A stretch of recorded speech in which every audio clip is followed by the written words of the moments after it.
So yun mga paps, na-soldering natin mga paps. Ayan o, sinoldering natin guys. So ito yung mga kadalasang sira mga paps kapag namamatay-matay ang ating unit or cellphone. Ayan o, merong capacitor dyan mga paps na grounded. So ayan o, medyo hindi pa ako ganun kagaling maghinang mga paps eh. Pero tatry natin yung hininang ko lang guys. Ayan. Hindi ko na tinanggal yung capacitor. Dinirekta ko na hinang. Wala nang tanggalan yan mga paps.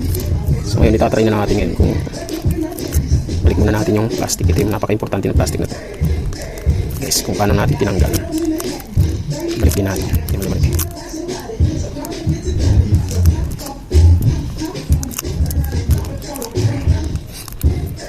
Parang walang nangyari, di ba? Pag alam yung ganyan na sira, namamatay-matay mga pops ha. Eh, hindi lahat ng namamatay-matay. Battery ang sira mga pops or capacitor sa battery. So itatry natin ngayon mga pops. Bago natin syempre isarado. Yun! Guys, gumana. Tingnan nyo naman yan mga pops, gumana. So ibig sabihin, isarado na natin. Kasi gumana mga pops oh. Pag gumana yan, ibig sabihin, yun lang yung sira mga paps, diba? At hindi na namamatay-matay. So tandahan nyo lang tumatos yung ano natin, fingerprint scanner flex guys. Pag madisgrasya natin yan, goodbye yan. Nako, hindi natin na ibalik yung ano. Ito yung madalas na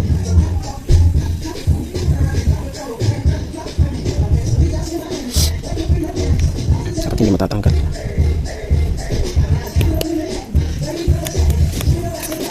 Balik natin ang dahan-dahan lang. Diyan o. Okay naman paps ha.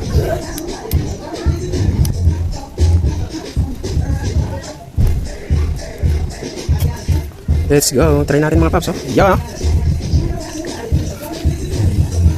Working mga paps ang ating ginawa. Goods na goods.